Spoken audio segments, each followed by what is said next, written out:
Welcome back to Mother-Daughter Earthcast. We are here with Elysse Alvarado, and Elysse and I had the amazing opportunity to chit-chat the other day for, I think, about 45 minutes. It was only supposed to be like a 15-minute check-in, but I'm convinced she's like my long-lost friend, so it went way longer. So we are so excited to share her expertise with y'all and talk about some really amazing programs and projects that Elysse is involved with cool schools. So Elysse, welcome to Mother-Daughter Earthcast. Thank you for being with us, and tell our listeners a bit about you, your background, and the amazing work that you are doing with cool schools. Well, first of all, thanks for having me. I definitely agree. As someone who makes a lot of phone calls and sends a lot of emails, it was such a relief to be able to say, I'm gonna let this phone call go a little longer. So I definitely am on the same page as you with that.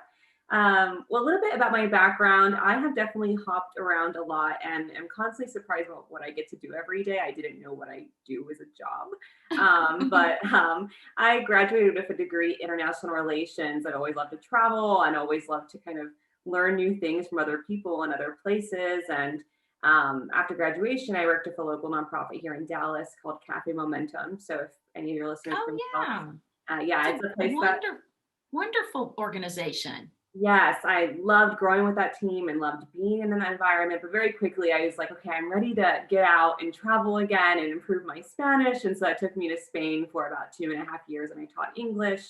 And in that time, I continued with my nonprofit work around refugee immigration issues in Spain, because that's something that they also struggle with there. And came back really wanting to invest in my own community.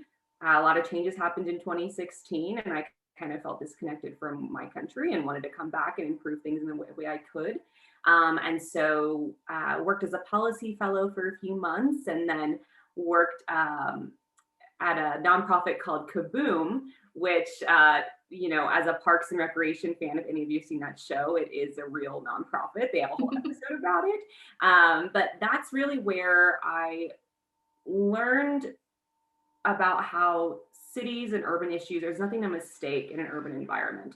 Kaboom's mission was bringing play to kids. So it was as simple as, we would get private funding or donation funding, like Disney, for example, or CarMax would come to Kaboom and say, hey, we want to invest, we want to give a playground to this city or this town. And my job, what I was a community outreach coordinator, I was building relationships and figuring out, okay, what cities in California or Ohio or Texas really are in need of these play structures. And I wasn't particularly passionate about playgrounds, right? Like my path has jumped around a lot, but really kind of approach everything I do as like community at the heart of whatever my choices tend to be.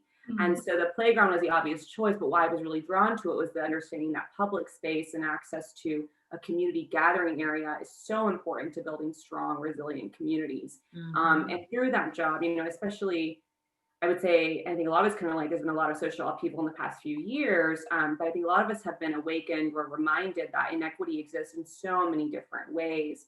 And so really seeing just from my desk in DC and seeing rural and urban communities, yes, they don't have a playground, but I think when I'm having these conversations with leaders and church members and pastors or whoever it is that I'm talking to, I always consider a park and a gathering space or trails, for example, to be where all social issues tend to collide, right? So Mhm. if I can say there's not a park in this neighborhood, most often, there are a lot of health issues. There are a lot of food insecurity. There are all these other things that kind of collide in that public space, and so that's really where I became obsessed with like, wow, I never knew about you know historic racist urban planning policies such as redlining, right? And I'm from Dallas, and I could look at a map of Dallas in 1920. And as someone who grew up in South Dallas, was like, oh wow, like I'm not a crazy one, right? I can look at the maps now in 2020 and see how those practices have continued and affected our communities. And so a lot of my path was really, yes, it's been all over the place, but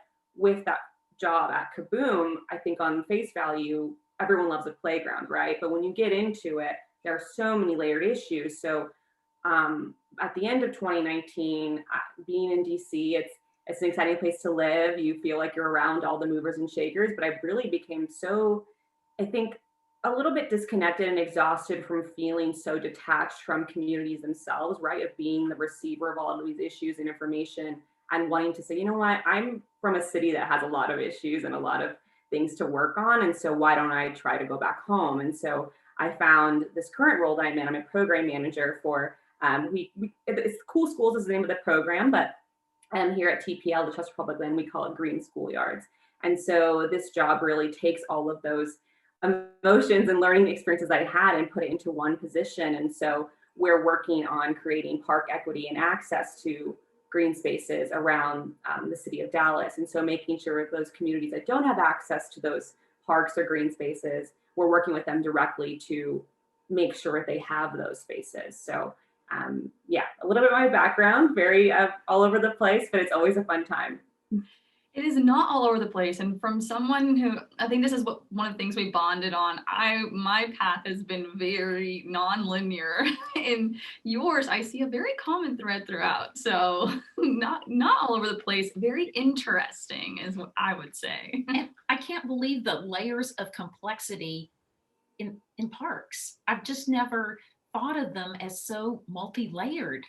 Mm-hmm. Definitely. I'm constantly surprised by it as well, because I think when I took the job at Kaboom, I took it because I was like, wow, DC playgrounds, like why not? It seems really innovative. And then to learn how multi-layered they are and how much of it is so intertwined in our history as America, as an American urban planning, looking at our cities and communities who had those spaces and who doesn't. It's very fascinating. So, well, continuing on that thread, for listeners who aren't familiar with the term park desert or food desert, can you talk a little bit more about that and why access to green space is so important? And I believe we were doing some research, and it's like a 10-minute walk kind of radius, right? And so just talk about what has science shown in terms of why it's so important to have access to these green spaces, because I feel like a lot of people don't even think about that as being necessary for overall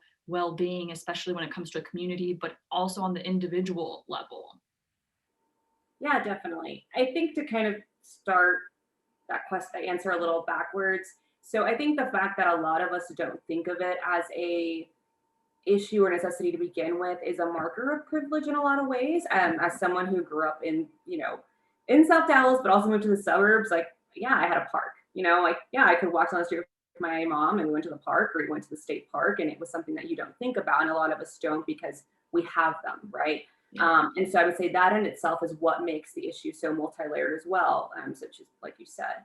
And so at the Chester Public Land, we have a heavy GIS data team that created a campaign called the 10-Minute Walk campaign. So I wasn't on board at this time, but in Dallas, it probably started around 2017, where Mayor Rawlings came on and joined this 10-Minute Walk campaign. And so what that means is that in agreement to say, we believe that every citizen has the right to have a green space, a park within a 10-minute walk of their home. So to delve into that term, 10-minute walk. Mm-hmm. And so park desert is not being able to access a space for community, a space for health, recreation, just being able to take your kid to a park. That's what a park desert is. And without the use of public transportation or some kind of, burden to get to that space to begin with. And in Dallas in particular, was one of the biggest barriers to accessing those public spaces is public transport, the way freeways are designed, the way they intersect through neighborhoods. Usually you leave your house and you'll hit, a frontage road, right? That's just, I think, yes, in a lot of ways, we all know as Texans for sure. And so I think a lot of the science behind that, in terms of why it's so important to have a park or green space, I think at face value, truly, and I'm not a scientist in any way, so I will start with that. But I think the most obvious connection is that green space entails nature, trees.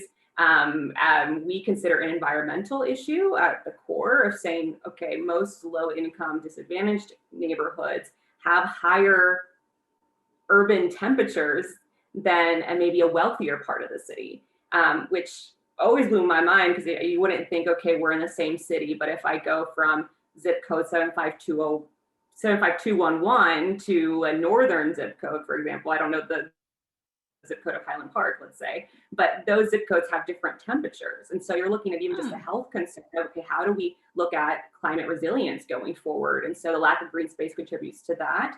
And also just public health, right? So if you can't have a place to exercise, if we live in dense neighborhoods and we live in a lot of apartment dwellings or homes that are closer together, where do we access, a place to relax, a place to unload after a hard mental health day, or just being physically active?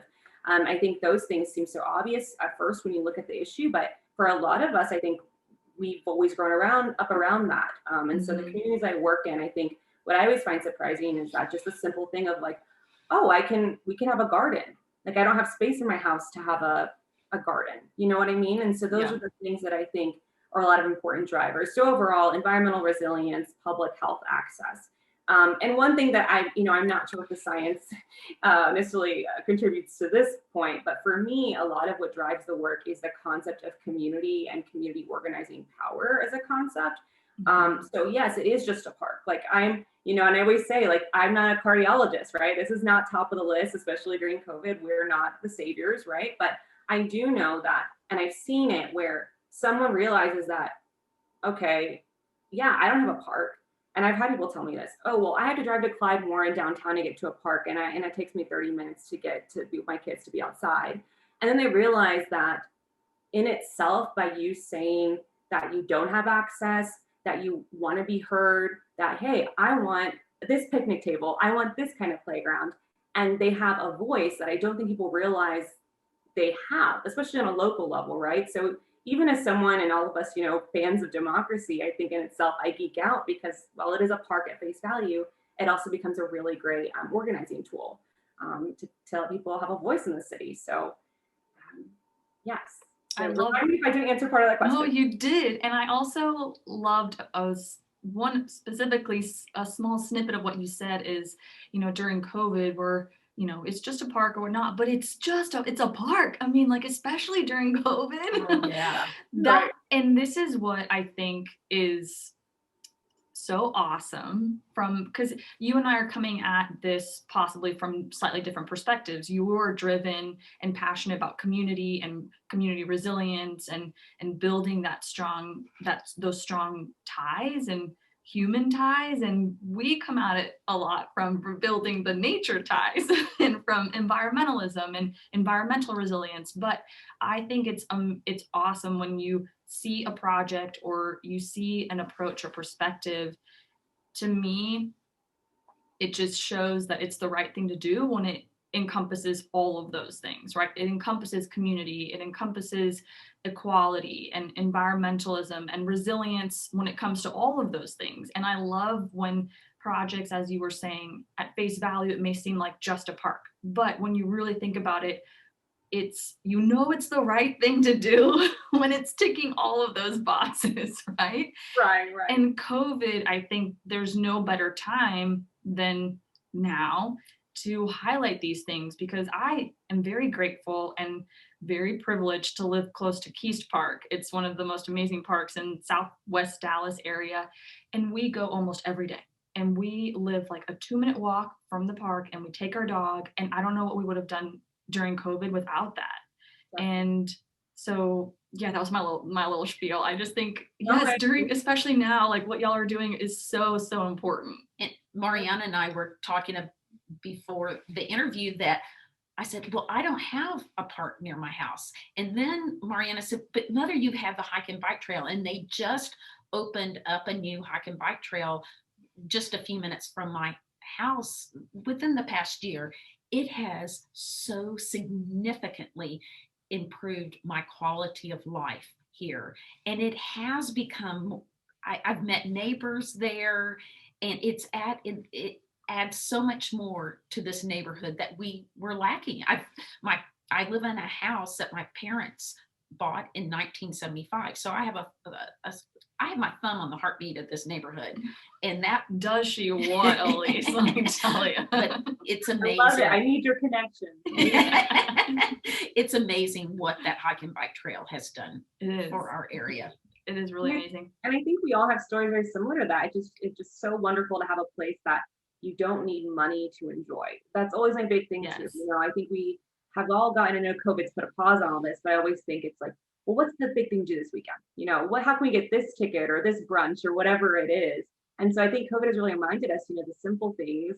And I hate to sound like my great grandma at this point, but the simple things are so important, where you can go to a hike and bike trail, or, you know, go to a park with your friends and just like chat over coffee. And I think those things have become so important. And so that is what I'm excited to be able to see once these parks are fully open and accessible, is that, you know, I have moms that are like, oh, can we have a place to sit to have coffee while our kids play? Great. Like, you know, we Yes. love that. So with a definitely. tree. Exactly. And, you know, look at what Clyde Warren Park has done for downtown, has transformed It did. downtown. It's amazing. It did. But we were mentioning trees, and I didn't realize how many trees y'all are adding in each of these parks and in schools. And can you tell us about, you know, adding trees and, you know, how many in these school parks? And Definitely. yeah, that's fascinating. And also, I think we delved right into it, but while you're talking about trees, can you also explain what types of parks you're putting in? Because they're not just parks. So we like went into it, but for people who aren't familiar with the Cool Schools program or the Green Schoolyards Park program, what do they look like and why are they different and unique and awesome, extra awesome? Definitely. So I'll start with that and then I'll move into the trees. So the 10-minute walk program that I mentioned a little earlier, that's what really spurred this program. So that happened in about 2017. And just so you have an understanding of how we look at numbers in the city. So at that point, about 60% of the city had access to a park within a 10-minute walk of their home. And so the mayor signed on and said, hey, we really want to get this number up. This is a really important thing for our city. And our partner on this project, Texas Trees Foundation, you might be familiar with, is that, you know, like their name sounds, they are experts, the tree experts. And so originally this was truly their program. The Cool Schools name is their program. And so that program consists of, you know, us going to neighborhoods, doing tree plantings around schools and in front of your house. And they're the ones who kickstarted the idea of saying, hey, if we can make this a park, and along with the tree plantings, we'll be able to, from their point of view, just have more access to nature, and they implement a Cool Schools curriculum. And then in what we call phase 2 of this program, so I came on in January 2020 in another lifetime. But we have a private funder who really came to us and kind of said, hey, go for the moon. You 10 Texas Trees, so Trust Republic Land and Texas Trees, here's a lump sum of money, which we're very grateful for. Work together and let's get this park access number up as fast and as quickly as possible to do the most change in the least amount of time. It is an awesome challenge to be given as a nonprofit professional, and you're like, yes, thank you for the money, we will do it. And so Texas Trees Foundation and TPL figured out, okay, well, we can definitely do this. And so from TPL's end, getting into the weeds here, but I do think it's interesting. TPL, we came at it from a data GIS mapping point of view of saying, okay, we're mapping out the city. We know it's 60%. And so what would it take for us to increase park access in the city? And so very quickly, our GIS team said, oh, well, Dallas has massive swaths of land that are schools. So, you know, they said, okay, if we did these schools, we would be able to get our access up into the high 70% very quickly within 3 years. And so that became the solution for us. So GISD and Parks and Recreation, they granted us access to go to the school. And once a school is designated as a cool school for a very specific reason. Not all schools qualify because every school is intentionally selected to say, okay, if we place a school, for example, in Buckner Terrace near Pleasant Grove, that one school, once it's open to the public as a community park, increases park access in that neighborhood versus what a traditional park process might mean is, you know, a private developer and a lot of back and forth with the city and blah, blah, blah. But because they're working with private money, able to say, thank you, DISD, for letting us come on your campus and give us access. By the end of the 3-year Cool School program, we'll be up to, I believe, 78% park access. That's amazing. After this program is completed. So it's something we're all very, very passionate about. And so to kind of loop back to the rest of your question. So once a school is selected as a cool school, the park or the schoolyard is transformed into a community park. So they'll get a new playground, a loop trail, an outdoor learning classroom, and art installations. So that's a part of my work, is doing placemaking and learning about the neighborhood to inform those. And then really the cherry on top are the tree plantings that you asked about, in terms of, okay, not only are we providing a community park space, but we really, especially Texas Trees, wants to make sure that we mitigate the effects of climate change. So making sure these urban heat islands are solved through a very simple way, right? Trees are our friends in so many ways. And so Texas Trees has they have foresters on staff who come out to the school site. They survey what trees are there. No trees are removed in the process unless they're dead or, have some issue, I guess. But then, the number of trees varies just depending on what the school needs. But some trees start with 100 to 300, depending on how big the campus is. It's great. And so the foresters go and tag them, and they are connected to that campus probably for the first, I think, don't quote me, but I think it's the first 2 years in the tree's life. So it is, everything that goes on campus is very much there for a reason. And then once the park's complete, what marks it as a community park is making sure it's open after hours and on weekends. So people can, go outside, picnic with the family, use the space as their own. And yeah, it's a pretty big program with a lot of pieces, but people are excited about it. That's amazing. I know Mariana wants to ask you a question. I just want to ask something really quick, though. Are y'all planting native trees? Yes. Yes, and now I wish I would have roped in Texas Trees over here, because I always relay to them that I'm like, y'all are the tree people. I've always admired trees, yes, but I don't think I've ever thought about it in the way they do. And now I'm just amazed by how they're like, wow, this is a red bud or whatever it is. And I'm like, also interested. I'm like, yes, that is. I'm learning as well. So, but yes, they are planting native trees. My heart is full. There you go.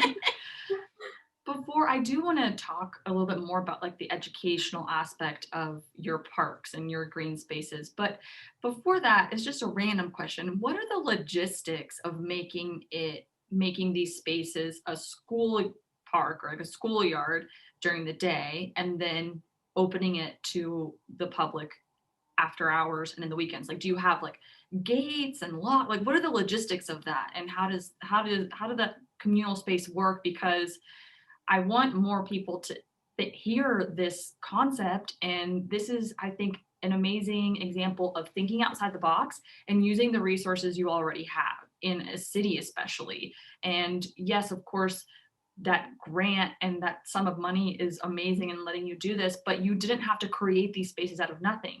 Like the spaces were there, people, it's in areas that people are going to use it because it's public school. It's not like it's in the middle of nowhere. So to give a little bit more detail on the logistics so people can kind of imagine how it all works out. Definitely. So, because none of these schools are completely open yet, I think they'll be officially open end of March after our celebration weeks with the schools. We're not sure on logistics yet, but I can tell you what we intend, with best intentions for it to be. Going back a little bit though, just the way it's even allowed to happen is the contracting between the city, our partners, and Parks and Rec.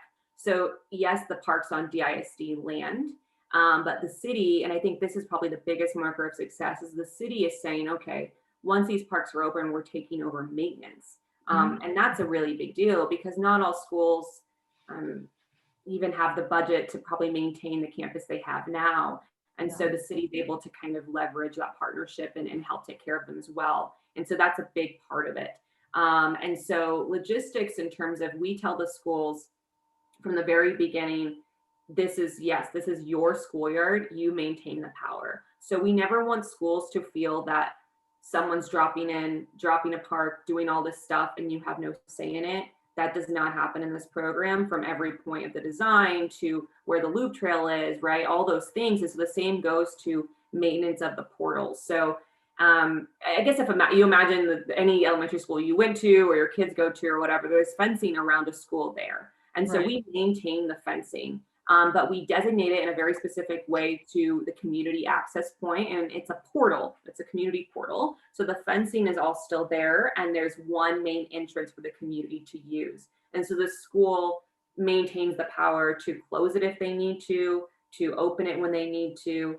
But all the schools have agreed from the very beginning that this is really important for them, especially the principals who have such a unique understanding of where their school, what kind of role their school plays in the neighborhood, that we haven't had any pushback. It's mostly like, okay, cool. Like if we have field day, we'll be able to close the portal. If we have a parent, PTA meeting or something, we can close the portal. But overall, that one entrance point gives the power to the campus to decide, but also lets the community know, like, hey, this is where we can use the park. This is how we use it. So it's a pretty simple logistics thing. I'll let you know how it looks in a year, but so far so good. People, the community picks the portal as well. So we have a participatory, which I can get into a little later, but my role revolves around gathering community feedback. And so that question of logistics in the community portal, we ask people, okay, would you rather the portal be here or here? And some people are like, no, the traffic's really bad there. Can we have it here? So we really try to keep the lines of communication open from the very beginning. So that's interesting. That's awesome. Okay, well, thank you for that seemingly not so random question. I'm sure logistics is a big part of what y'all are doing, but it did give me kind of like more of a visual of how it all works out. So thanks for answering that.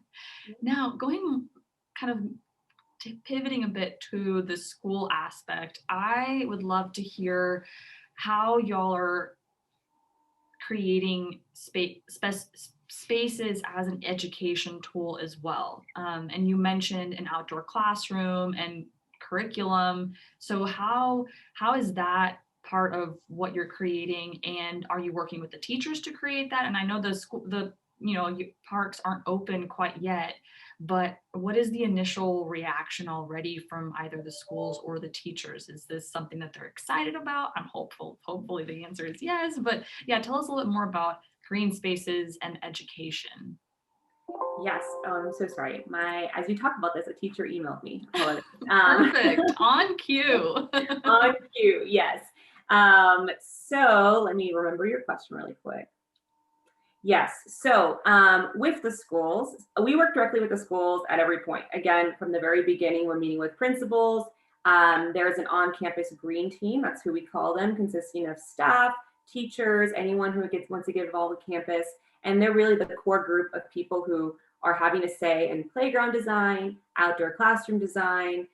They give us ideas. They give me guidance in terms of who to reach out to within the community. So teachers are playing a big role from the very beginning. Texas Trees Foundation, they maintain the school relationships. And I serve, and I always tell the teachers, I'm more of the bridge between school and community and making sure that gap is filled and information is given both ways. Mm-hmm. And so Texas Trees Foundation, they're managing the green team. And so making sure everyone has a say from the campus end. And then once the parks are open, so just so you have an idea of what the timeline is, we spend about a full year at each school. So our first cohort consisted of 6 schools, and I'm currently working on the second. So we're still in the middle of engagement.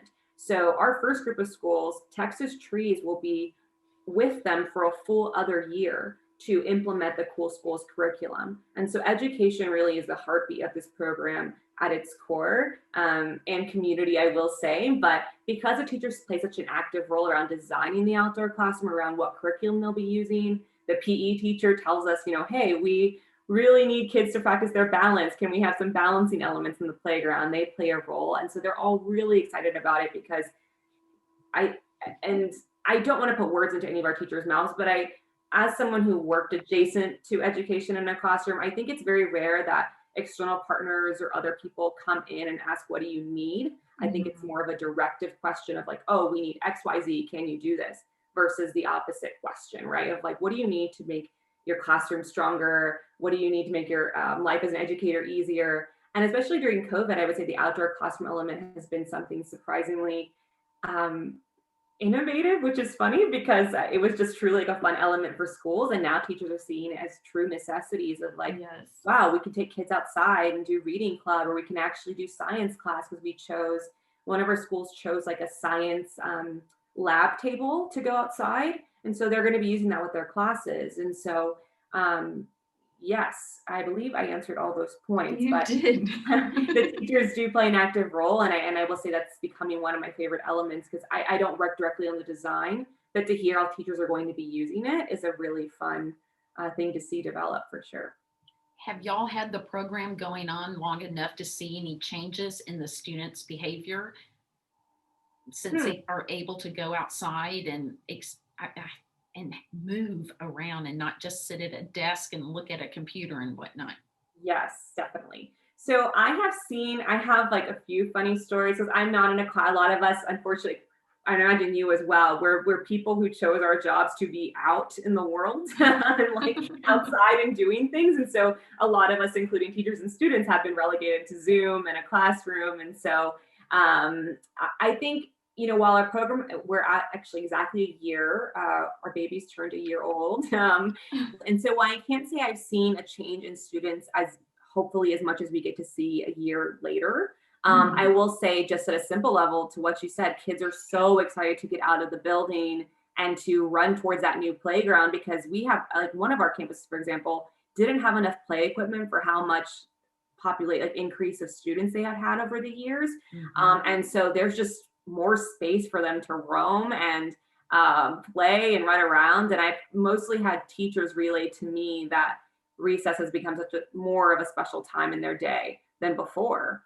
Which I'm not surprised by, considering that, we work with elementary schools and they're not meant to sit for that long. And so, and to see teachers use the outdoor classrooms as well has been really wonderful, because I think it's given them more flexibility and still feel safe to work. So that's awesome. That's awesome. And I do want to put a little plug in for DISD, Dallas Independent School District, for those of you listening who aren't in Dallas. And that's actually how I got connected with Elysse, is thanks to one of our awesome trustees, Ben Mackey. And I've been working with DISD along with several other community members on trying to put together, a package on different sustainability regulations and policies to adopt. And so DISD is really trying very hard. And obviously we all have room for improvement, but I have seen recently a very concerted effort and shift really in trying to be more environmental and include these sustainability policies and look at it from a more holistic perspective of, what's it doing for the environment, but also our students. And I just wanted to put that plug in, because they are doing some great things. And obviously the partnership with y'all and Texas Trees, I mean, there's some great things happening. And kudos to DISD. I know. I'll give a plug too. Thank you. Yeah, and as someone who grew up in all DISD schools, it's really fun as an adult to work with schools that I had friends who went to, and in the neighborhoods I grew up, and to see how much DISD is investing in schools and students has just been so exciting to watch. So yeah. And this is a huge school district. Isn't it the 6th largest school district in the United States? Yes, so. But the largest school district in the United States that has adopted 100% renewable energy. Really? Yes. Peeps. DISD is doing stuff. I know. Oh my gosh. Yes, yes, we have our opinions, but sometimes you forget all the great work because you focus on what else is there to do. So yes. It's a great plug to get. Anyways, that was my little plug for Dallas, because us Dallasites, we love putting our little plugs in. It's true. At all times. Well, Elysse, before we start wrapping it up, because my mom always has a question for our guests. But I have one more question before I get to that question. Well, then I'll ask mine, then you can ask too. Elysse, we're not going to let you go here. Is there anything that we haven't asked you that you would like to share in terms of the importance of this, either high level or nitty gritty, that you want people to know about?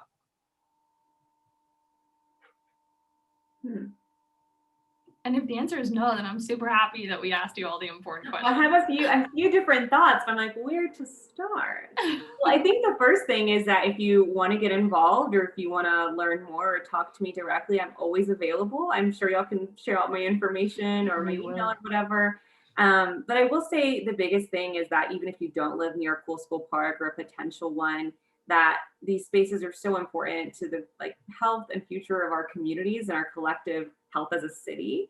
And I always like to make sure that, and I know your podcast focuses on very different issues, but also understanding that this is a racial equity issue as well, that's tied to environmental justice and food justice and all these different issues. A lot of our communities not only struggle with the foundational issue of like lack of green space, right, but other resources as well. So if you're, and this is not directly tied to my program, but as you know, a lot of the great work happens locally. And maybe speaking for myself, I think growing up in Dallas and outside of these big coastal cities, I always thought, oh, you have to go to New York to make change. You have to go to DC to do these things.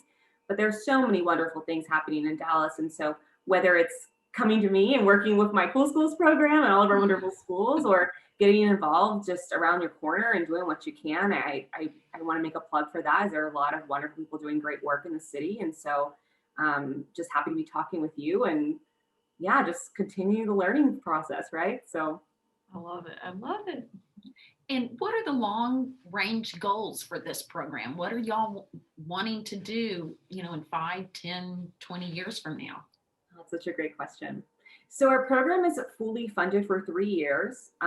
We did go through the bonds. We had a bond approval for adding more schools and more years to the Dallas program. And so really the goal is to make sure that as many areas that need a park get one. If someone wants to be a cool school, we want to make sure that happens.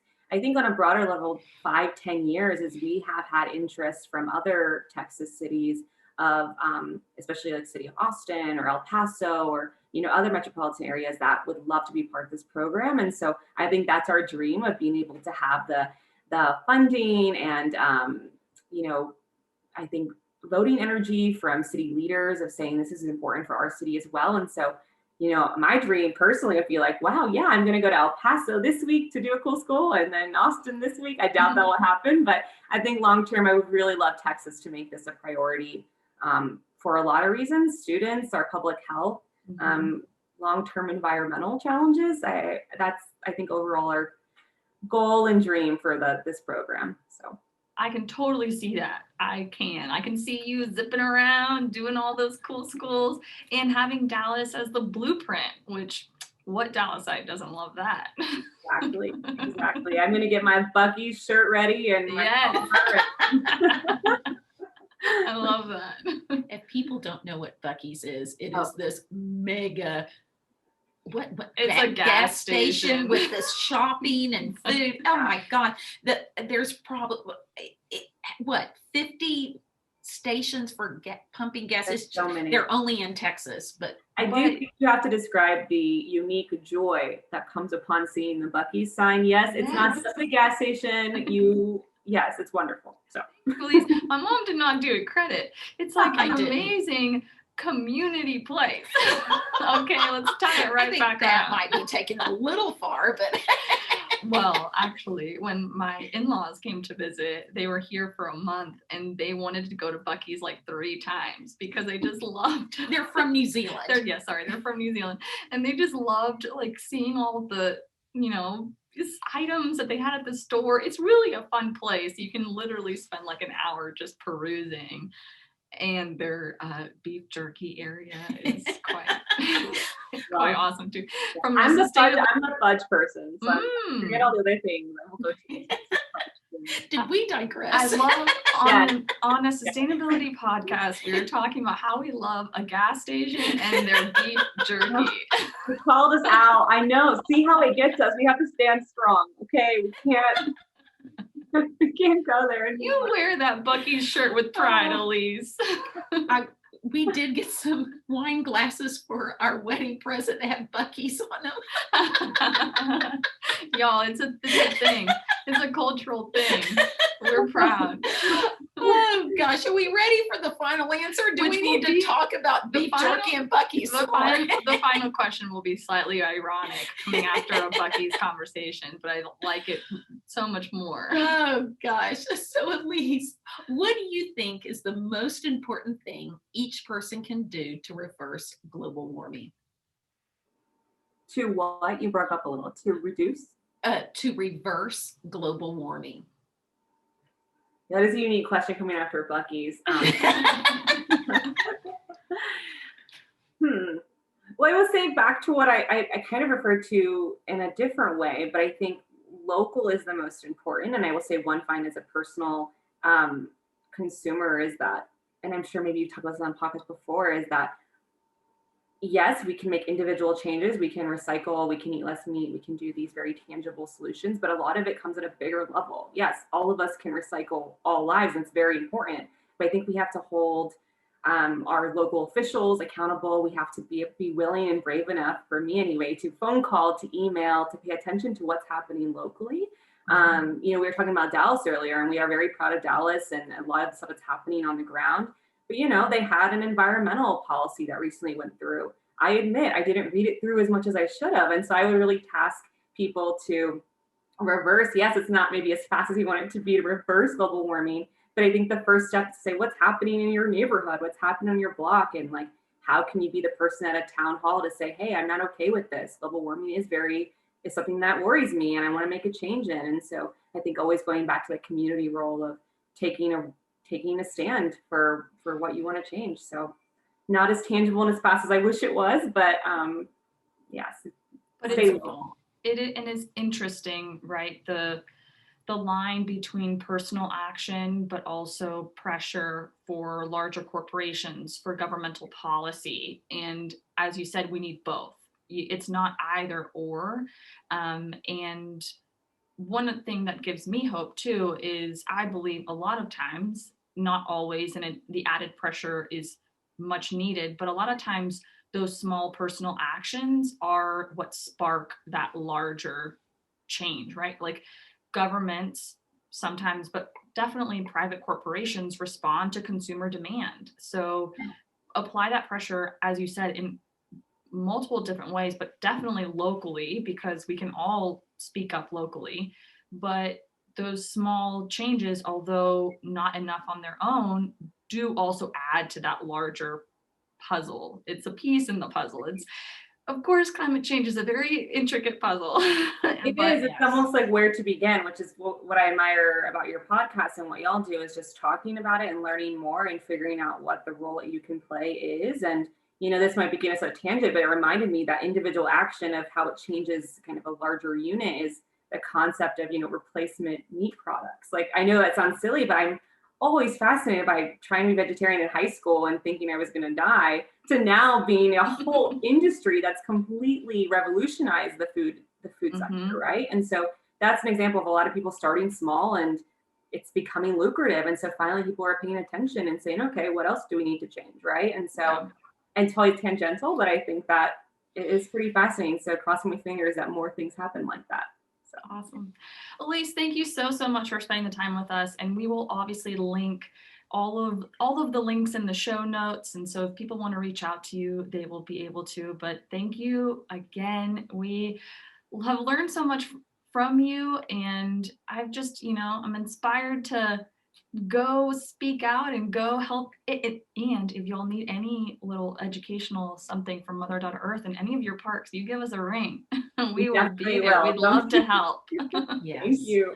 And thank you so much for your time and expertise and your enthusiasm. And I'm now going to look at parks in a completely different way. Yes. Thank you so much. It was so